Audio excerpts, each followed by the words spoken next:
இயேசு கிறிஸ்துவின் நாமத்தில் அன்பின் வாழ்த்துக்கள். இன்றைக்கு நாம் தியானிக்க போகிற தலைப்பு, இளைப்பாறுதலில் இருந்து தேவனின் கிருபையை பெற்றுக்கொள். Rest and find God's grace. வசனம் 2 கொரிந்தியர் 12:9. அதற்கு அவர், என் கிருபை உனக்கு போதும், பலவீனத்திலே என் பலம் பூரணமாய் விளங்கும் என்றார். பாருங்கள், இந்த வசனம் தேவ கிருபையின் முழுமையான வெளிப்பாட்டை கூறுகிறது. பாருங்களேன், பவுல் தன்னை பலவீனமாக உணர்ந்தபோது தேவ கிருபையை அவர் அனுபவித்தார். பாருங்கள், தேவ கிருபை நம்முடைய குறைபாடுகளை மறைப்பதற்கல்ல, ஆனால் எப்போதும் பூரணமானதாக இருக்குது. பாருங்களேன், அது நம் முழு தேவைகளையும் நிறைவு செய்கிறதா இருக்குது. அது நம்மிடம் தேவ வல்லமையை வெளிப்படுத்துகிறதா இருக்குது. நம்ம பலவீனமாக இருந்தால்தான் அவருடைய கிருபை வருமா? நம்ம பலவீனமாக, நம்ம சோர்வற்று, நஷ்டப்பட்டு, கஷ்டப்பட்டு வாழ்க்கையில் இப்படி இருக்கும்போது தான் தேவனுடைய கிருபையை நம்ம நாடுவோமா? அப்போ தான் நம்மளுக்கு தேவையா? அப்படி இல்லை. நம்ம வசனம் லூக்கா 2:40 பார்ப்போம். பிள்ளை வளர்ந்து ஆவிலே பலன் கொண்டு ஞானத்தினால் நிறைந்து தேவனுடைய கிருபையும் அவர் மேல் இருந்தது என்று பார்க்கிறோம். பாருங்கள், இந்த வசனத்தில் அவர் இயேசு கிறிஸ்துவோட வளரும் நாட்களில் ஆவிலே பலன் கொண்டு ஞானத்திலும் நிறைந்து தேவனுடைய கிருபை அவர் மேல் இருந்தது என்று பார்க்கிறோம். அப்போது வேதத்தை அந்த அவர் மேல் அந்த கிருபை, அவர் பாவம் செய்யாத ஒரு பரிசுத்தராக இருந்தார். அவர் பாவமே இல்லை. ஒரு வேளை பாவம், வியாதி, கஷ்டம், நஷ்டம் இப்படி இருக்கும்போது தான் நம்மளுக்கு கிருபையை நாடி போகிறோம். பாருங்களேன், ஆனால் இயேசு கிறிஸ்து அப்படி எதுவுமே அவருக்கு எதுவுமே இல்லை. ஏன்னா அதை பார்ப்போம். ஆதியாகவும் 6:8 பாருங்களேன். நோவாவுக்கு கர்த்தருடைய கண்களில் கிருபை கிடைத்ததுன்ற வசனம் இருக்கும். அப்போது நோவா என்றால் இளைப்பாறுதல், ரெஸ்ட் என்று அர்த்தம். பாருங்களேன், அதனால் இந்த வசனம், அதாவது நோவாவுக்கோ கர்த்தருடைய கண்களில் கிருபை கிடைத்தது, அந்த வசனம் எப்படி சொல்லலாம்னா இளைப்பாறுதல், தேவனின் கிருபை பெற்றுக்கொண்டது. பாருங்கள், அதே மாதிரி தான் இயேசு கிறிஸ்துவுக்கு தேவனின் கிருபை அவர் மேல் இருந்தது என்று பார்க்கிறோம். அந்த லூக்கா 2:40 பார்த்தோம் இல்லையா? தேவனின் கிருபை அவர் மேல் இருந்தது அவர் வளரும் நாட்களில். அப்போ தேவ கிருபை, ஏன்னா அவருடைய வாழ்க்கை, இயேசு கிறிஸ்து அவர் வாழ்ந்த நாட்களை பாருங்களேன், அவர் இளைப்பாறுதலின் நாட்களாக இருந்தது.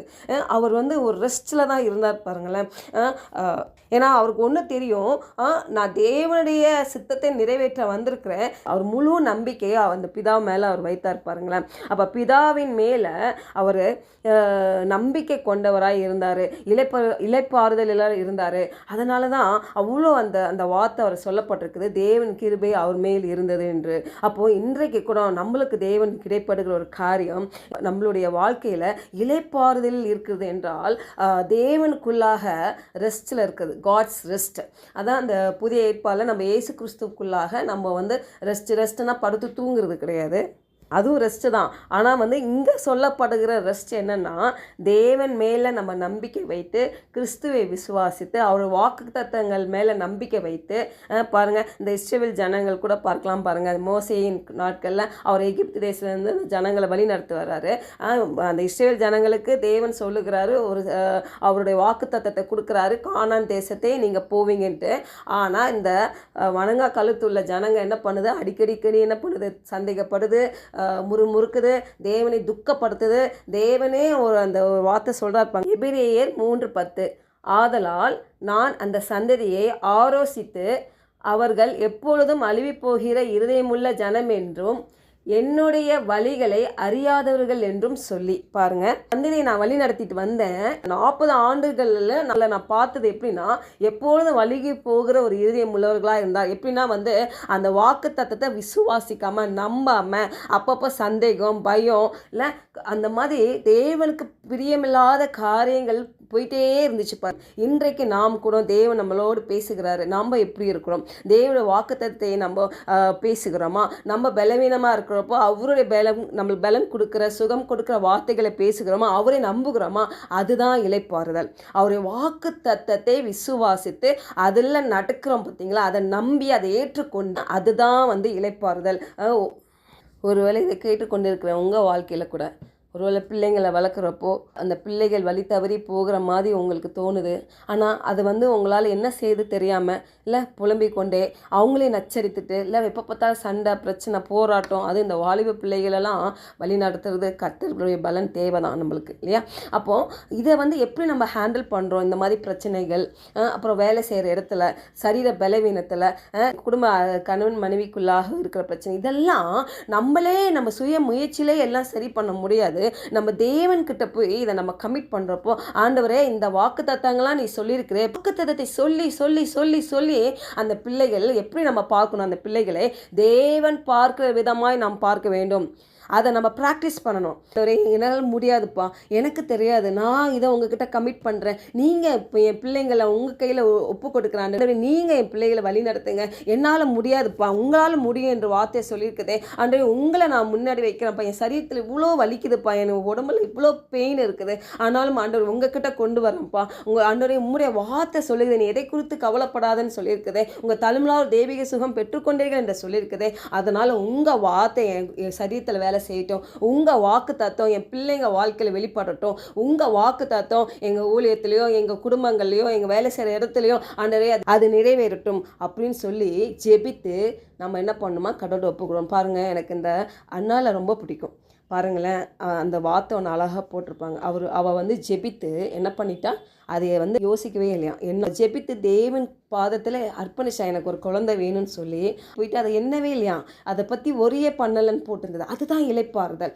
தேவன்கிட்ட ஒரு காரியம் சொல்லிட்டிங்கன்னா தேவன் வாக்கு தத்துவத்தை நிறைவேற்றுறதுக்கு ஒரு டைம் இருக்குது. அந்த டைம் நிறைவேறதுக்குள்ளாக இந்த இஸ்ரவேல் ஜனங்க மாதிரி முறுமுறுக்கிறது, கோவப்படுறது, ஐயோ நம்ம வாழ்க்கை எப்படியோ இருக்குமா, வாயை வச்சுக்கிட்டு நல்ல வார்த்தைகளை பேசாமல் இந்த பிசாசு இப்படி தான் பண்ணுவான் பாருங்கள், கோவத்தில் பேச வைப்பான், எரிச்சல் அடைய வைப்பான். அது மட்டும் இல்லை, நம்ம பலவீனங்கள் வந்தோடனே பெரிய பெரிய பிரச்சனையாக ஆகிடுமோன்னு பயம் கொண்டு வருவான், சந்தேகத்தை கொண்டு வரோம். அது இறுதியில் நம்ம வச்சப்போ என்ன நம்ம இறுதியில் நிறைவினால்தான் நம்ம வாய் பேசுவோம். அந்த வாயில் என்ன வரும், அதே தான் விளைப்பா நெகட்டிவாக வரும் எல்லாமே. உலகத்தானே இப்போ என்ன சொல்கிறான் தெரியுமா, எதிர்மறையாக பேசாதீங்க, நேர்முறையாக பேசுங்க, பாசிட்டிவ் மைண்ட் செட்டில் இருங்க. அதுதான் இந்த மெடிடேஷன், யோகா என்னென்னவோ சொல்கிறாங்க. ஆனால் நம்ம தேவ பிள்ளைகளுக்கு தேவனுடைய வாக்குத்தத்தை தாங்க நம்மளுக்கு மெடிடேஷன். ஒவ்வொரு வாக்குத்தத்தை நீங்கள் நம்ம மெடிடேட் பண்ண பண்ண பண்ண பண்ண அந்த வாக்கு தத்துவம் ஜீவனுள்ளதாய் மாறுகிறது. நம்ம வாக்கு தத்துவ விசுவாசத்தை என்ன பண்ணும், அந்த இளைப்பாறுதல் இருக்கிறது அவருடைய விருப்பம். பாருங்களேன், நம்ம கூட தேவன் சொல்லுகிற ஒரு காரியம், நம்ம தேவன் மேலே நம்பிக்கை கொண்டவர்களாய் அந்த இளைப்பாறுதல் இல்லை, பதட்டம் இல்லாமல், சந்தேகம் இல்லாமல், கோபம் இல்லாமல், தேவன் சொன்னார் அது செய்து முடிப்பார். ஆனால் நம்ம பொறுமையோடு காத்திருக்கணும். எல்லாத்துக்கும் அவசரம் தான். இப்போ அவசரமான ஒரு உலகத்தில் தான் நம்ம இருக்கிறோம். உடனே ரிசல்ட் எதிர்பார்க்குறோம். ஆனால் கண்டிப்பாக ஏற்ற வேலையில் கர்த்தர் கொடுக்குறவராக இருக்கிறார். மனிதர்கள் மாதிரி கிடையாது. மனிதர்கள் அவங்க காலத்துக்கு சூழ்நிலைக்கு ஏற்ப மாதிரி பேசுவாங்க. ஒரு டைம் அது நிறைவேறினதுக்கப்புறம் ஒரு டைம் ஆனவொன்னே அவங்க அவங்க சொன்ன மாதிரியே நடந்துக்க மாட்டாங்க. அதுதான் மனிதர்கள். ஆனால் தேவன் அப்படி இல்லை. அவர் சொன்னதை செய்து முடிக்கிற தேவன் நம்ம தேவன்.